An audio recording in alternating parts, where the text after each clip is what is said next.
इस वीडियो में आई हूँ मैं एक और दिलचस्प और बहुत ही अहम टॉपिक के साथ कि किस तरह से हम अपनी जान छुड़ा सकते हैं हर किसी को खुश करने से और अपनी खुशियों का गला घोटने से।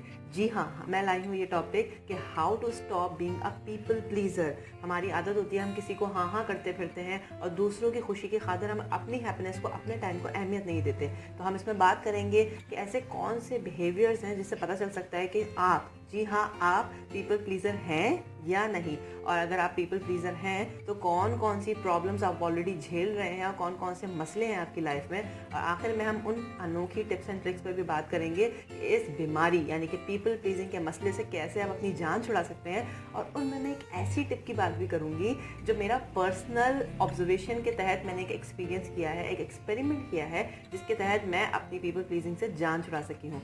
जी हाँ, मैं भी पीपल प्लीज़र थी पर अब नहीं। तो चलें स्टार्ट करते हैं। If you are murdering your own happiness for the sake of pleasing others, then my friend, you are absolutely on the wrong track. अब हम बात करेंगे उन बिहेवियर्स के बारे में जिससे पता चलेगा कि आप पीपल प्लीजर हैं या नहीं। The first one is difficulty in saying no to others. जी हाँ, जो पीपल प्लीजर्स होते हैं उनको हमेशा नो कहना बहुत मुश्किल लगता है, क्योंकि उनको लगता है कि अब वो किसी भी काम के लिए नो कह देंगे तो सामने वाला खफा हो जाएगा या हमारा उससे इतना अच्छा रिलेशन नहीं रहेगा, और उसको खुश करने के लिए हर वक्त रेडी रहता है यस यस यस कहने के लिए। The second one is people pleasures से सॉरी अ लॉट। जी हाँ, देखिए, सॉरी कहने में कोई बुराई नहीं है। अगर किसी की आपकी गलती हो या आपकी गलती ना भी हो, समटाइम्स हम सॉरी कह देते हैं ताकि रिलेशन बरकरार रहे और एक हेल्दी कॉन्वर्जेशन रहे। बट अगर ये बीमारी की तरह चिपक जाए सॉरी कहना, तो फिर तो डेफिनेटली ये एक स्ट्रॉन्ग हिंट है ये बताने के लिए कि आप पीपल प्लीजर हैं। क्योंकि अगर आपकी गलती नहीं भी है और ऑलवेज आप रेडी हैं सॉरी कहने के लिए, इसका मतलब आपकी पर्सनली कोई राय नहीं है, आपकी कोई अपनी शख्सियत नहीं है, और आपकी गलती हो या ना हो आप हर वक्त सॉरी कहने के लिए तैयार हैं। The third one is people pleaser have no time for himself. जी हाँ, जब सब पे अपना टाइम निछावर करते फिरेगा तो अपने लिए क्या खाक टाइम होगा, अपने कामों के लिए उसके पास टाइम बचेगा कहाँ जब वो सब के लिए हाँ हाँ करता फिरेगा। Another hint of people pleaser is the most agreeable person. जी हाँ, वो आपकी बात से हमेशा इत्तेफाक करेगा। इसकी एक एग्जांपल देती हूँ। फॉर इंस्टेंस, मैं आपसे बात कर रही हूँ, जी आपसे, और मैं पूछती हूँ और आजकल आप कहाँ रह रहे हैं। आपने कहा कि मैं जो हूँ वो लंदन में रह रहा हूँ। मैं कहूँगी अरे वाह London, what a great place to live. और जॉब कहाँ कर रहे हैं, क्या जॉब कर रहे हैं आजकल। आपने कहा मैं फ्रीलांसिंग कर रहा हूँ। मैं कहूँगी अरे फ्रीलांसिंग, क्या बात है, ज़बरदस्त, क्या आप तो भाई छा गए। क्या चल रहा है। मैं ये नहीं कह रही कि लंदन अच्छी प्लेस नहीं है या फ्रीलांसिंग अच्छा काम नहीं है। मैं वो एटीट्यूड शो कर रही हूँ एक प्लीजिंग पर्सनालिटी का, जो हमेशा सबको खुश रखने की कोशिश कर रहा होता है। वो आपकी बात से हमेशा इत्तेफाक करेगा और उसको कहेगा ज़बरदस्त, बेहतरीन, बल्कि आखिरी का जो आपका जुमला होगा, जो आखिरी वर्ड होगा, उसको भी रिपीट करेगा। जैसा कि मैंने पूछा आप कहाँ रहते हैं, आपने कहा लंदन में, तो मैं फ़ौरन रिपीट करूँगी लंदन में, व्हाट अ ग्रेट प्लेस। ये एक एटीट्यूड है, ठीक है, ये जानने के लिए कि सामने वाला पीपल प्लीजर है या नहीं है। आप खुद तो कहीं पीपल प्लीजर तो नहीं बन गए। आप अपनी पर्सनालिटी को दबाने लगते हैं ताकि लोगों की खुशनुदी हासिल हो सके। ये पीपल प्लीजिंग का ताल्लुक जो है वो काफ़ी हद तक जो है सेल्फ रिस्पेक्ट से भी है। जी हाँ, अगर आप अपनी इज्जत करते हैं तो आपके नज़दीक आपके गोल्स, आपके डिटर्मिनेशंस, आपके ड्रीम्स और आपकी ज़ात की भी बहुत अहमियत होगी। सबसे बड़ी और पहली प्रॉब्लम ये होगी कि आपकी ज़िंदगी में कोई तरजीहात नहीं होंगी अपने काम के नज़दीक, क्योंकि आप हमेशा दूसरे के काम को ज़्यादा अहमियत देंगे, ज़्यादा तरजीह देंगे, तो आपके अपने टास्क के लिए आपकी कोई प्रायोरिटी नहीं होगी। दूसरा अहम मसला कि आप हमेशा एक यस पर्सन रह जाएंगे, कि आपकी डिक्शनरी में नो का वर्ड हो जाएगा, क्योंकि आपको हमेशा यस कहने की आदत होगी। बहुत बड़ा मसला कि लोग आपको फॉर ग्रांटेड लेना लगेंगे, क्योंकि आप हमेशा यस कहते हैं और कभी उन्होंने आपके मुंह से इनकार ही नहीं सुना, तो वो हमेशा यही एक्सपेक्ट करेंगे कि आप हमेशा उनको यस कहेंगे। क्या आपका अपना कोई वजूद नहीं है। इसके अलावा आप मेंटल फटीग का शिकार रहेंगे, यानी कि जहनी दबाव का या थकन का, क्योंकि आप जो है वो प्री ऑक्यूपाइड रहेंगे हर वक्त दूसरों की खुशामद में या दूसरों के काम पूरे करने में, साथ ही साथ अपने भी टास्क करने में। The first one is start with small and cute nose. जी हाँ, बेबी स्टेप्स से आप स्टार्ट कर सकते हैं। आई नो कि एकदम से किसी को इनकार करना आपके लिए बहुत मुश्किल होगा, स्पेशली अगर आप पीपल प्लीज़र हैं, खुशामदी हैं। तो इस तरह से आप स्टार्ट कर सकते हैं कि आप छोटे छोटे इनकार से स्टार्ट करें। फॉर एग्जाम्पल, आपको आपके किसी फ्रेंड ने, किसी क्लोज फ्रेंड ने किसी फंक्शन में इनवाइट किया है और आप जो है वो किसी स्पेशल मीटिंग की तैयारी कर रहे हैं। आपकी कोई स्पेशल मीटिंग है, कोई प्रेजेंटेशन है ऑफिस में और आपको डेडलाइन मिली हुई है और आपको उस पर काम करना और आप फंक्शन में नहीं जाना चाहते, बट अगेन वही पुराना मसला, आप नो नहीं कह सकते।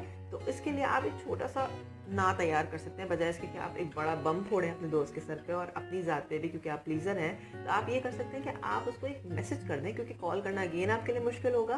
तो आप उसको एक टेक्स्ट कर सकते हैं कि यार मेरी एक इंपॉर्टेंट मीटिंग है, तो मैं जो हूँ वो नहीं आ सकूँगा फंक्शन में बिल्कुल टाइम पे। हाँ, I try my level best, मैं थोड़ा लेट आऊँगा, लाइक 1-1.5 घंटा लेट आऊँगा। क्या हुआ? आपने डेलिबरेटली नो नहीं कहा, बट आपने एक अपना पहला कदम रखा, एक पहली सीढ़ी आपने पाँव रखा। किस तरफ? पीपल प्लीजिंग से जान छुड़ाने की तरफ, कि आपने एटलीस्ट उसको छोटा ही सही बट इनकार किया। और एक आध बार इस तरह से आप करते रहेंगे, छोटे छोटे नोस करते करते आप फिर बड़े नो भी कहने के लिए तैयार हो जाएंगे।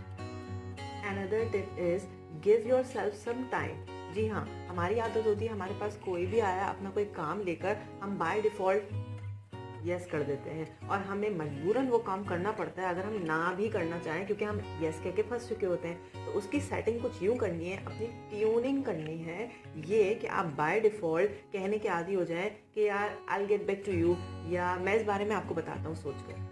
अगर आपकी ऑटोमेटिकली आदत हो जाएगी कहने की, तो इससे बहुत सारे फ़ायदे हो सकते हैं। उस वक्त के लिए आपकी जान छूट जाएगी और फिर आपको सोचने का मौका मिल जाएगा। अगर आप वो काम करना भी चाहते हैं तो एटलीस्ट आप अपने हिसाब से उस काम को ट्यून कर सकते हैं कि यार मैं इस दिन नहीं, इस दिन करना चाहती हूँ। या अगर आप एक्चुअल में वो काम नहीं करना चाहते थे और उस वक्त आपको नो कहने में मुश्किल हो रही थी, तो आपने फ़िलहाल उसको ये कह दिया कि let me get back to you, और उसके बाद आप उसको टेक्स्ट कर सकते हैं कि यार मैं नहीं मैनेज कर पाऊँगी या समहाउ। तो कहने का मकसद है आप एटलीस्ट अपने आप को इस चीज़ के लिए ट्यून करें कि आप बाय डिफ़ॉल्ट यस कहने के आदी ना हो। Now the golden tip is, golden इसलिए क्योंकि मैंने पर्सनली इसको बहुत सालों पहले फॉलो करना शुरू किया था ताकि मैं पीपल प्लीजिंग से अपनी जान छुड़ा सकूं। ये बहुत क्रेजी सी टिप है, बहुत सारे लोग सुन के हंसेंगे भी और कहेंगे क्या बात कर रही है, बट सीरियसली ये बहुत ही ड्रास्टिक रिजल्ट देगी।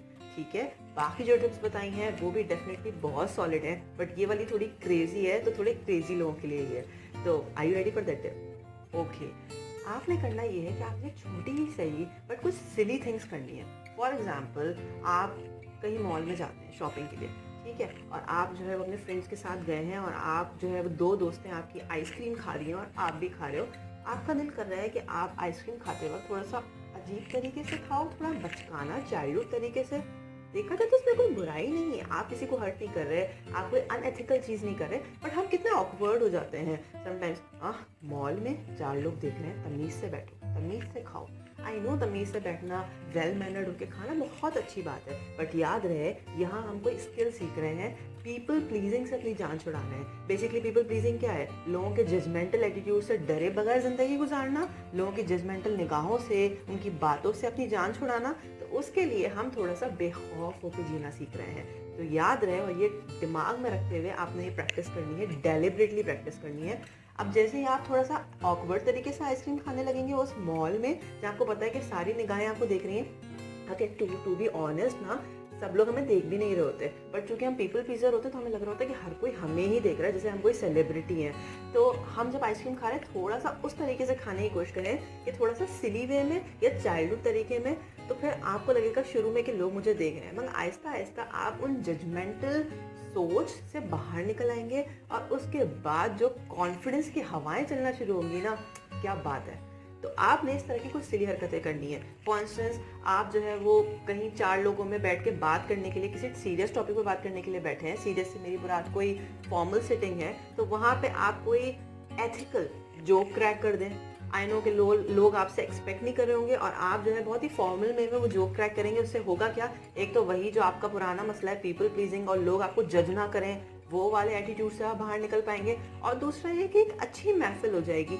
सीरियस बात कर रहे थे, एकदम से एक एथिकल कोई अच्छा सा जोक आपने क्रैक किया, भले वो रेलिवेंट हो, तो आप जो है वो एक अच्छा एक इम्प्रेशन दे सकेंगे कि ये बंदा जो है बहुत ही कॉन्फिडेंट है और बहुत ही नॉर्मल होके, बहुत कूल माइंडेड होके बात कर रहा है। तो ये 2 3 4 चीज़ें अब देखें, डिपेंड करता है कि आप कौन सी क्रेजी और लिटिल क्रेजी थिंग आप ट्राई करने वाले हैं इन लोगों के दरमियान। मगर आपने ये एजेंडा बनाना है कि मैंने इस तरह की छोटी छोटी चीज़ें प्रैक्टिस करनी है, डेलिबरेटली करनी है।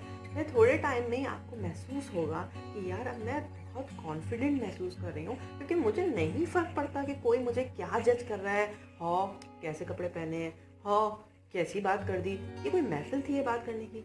मैं अगेन बता रही हूँ कि मैं कोई अनएथिकल एक्टिविटी करने के लिए नहीं कह रही। मैं सिर्फ और सिर्फ आपको वो जो एक ना नज़र आने वाली बेड़ियाँ जो आपने पहनी हुई हैं कि नहीं यार मैं ये नहीं कर सकता, मैं ये नहीं कर सकती, लोग क्या कहेंगे, और वो वाला जो एटीट्यूड होता है कि आपकी अपनी कोई शख्सियत नहीं होती और लोग आपको जज कर लें, इस डर से आप बहुत सारे काम नहीं कर पा रहे होते और बहुत सारे ऐसे काम कर जाते हैं कि यार ये मुझसे राज़ी हो जाए, ये मुझसे खुश हो जाए, क्योंकि हम खुद अपने आप को पसंद नहीं कर रहे होते। तो ये टिप उन लोगों के लिए है जो एक्चुअल में कॉन्फिडेंट बनना चाहते हैं और एक्चुअल में पीपल प्लीजिंग की इस ना नज़र आने वाली बेड़ियों से आज़ादी चाहते हैं। और अगर अभी तक आपने मेरा चैनल लाइक और सब्सक्राइब नहीं किया है तो यार करें ना।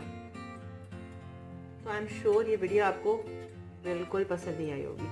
वो इसलिए कि अगर आप पीपल प्लीजर हैं तो आपको शुरू में तो बहुत गुस्सा आया होगा, क्यों हमारी बेइज्जती कर रही है बता बता कर। पर देखें, अगर आप खुद अपनी इन गलतियों को नहीं पहचानेंगे तो कैसे इस खुशामदी एटीट्यूड से बाहर निकलकर और वो कॉन्फिडेंस की हवाओं में ज़िंदगी गुजार सकेंगे। ट्रस्ट मी, आपको अपनी ज़िंदगी पहले से कई गुना ज़्यादा बहुत ही सुपर डुपर बेहतरीन लगने लगेगी अगर आप इस पीपल प्लीजिंग की ना दिखने वाली बीमारी से अपनी जान छुड़ा सकेंगे। ठीक है, तो प्लीज़ थोड़ी सी अपनी अना को साइड में रख के इस वीडियो को लाइक कीजिए और कमेंट कीजिए कि आपको वीडियो कैसी लगी। क्योंकि देखिए, हम भी इसी बीमारी का शिकार थे मगर हम इससे अपनी जान छुड़ाकर आगे बढ़ गए हैं और चाहती हूँ कि आप भी इससे अपनी जान छुड़ाएं और आगे बढ़ें। अपना ख्याल रखिएगा और चैनल को लाइक एंड सब्सक्राइब करना मत भूलिएगा, क्योंकि आगे भी ताकि मैं आपको तंग करने के लिए आती रहूँ।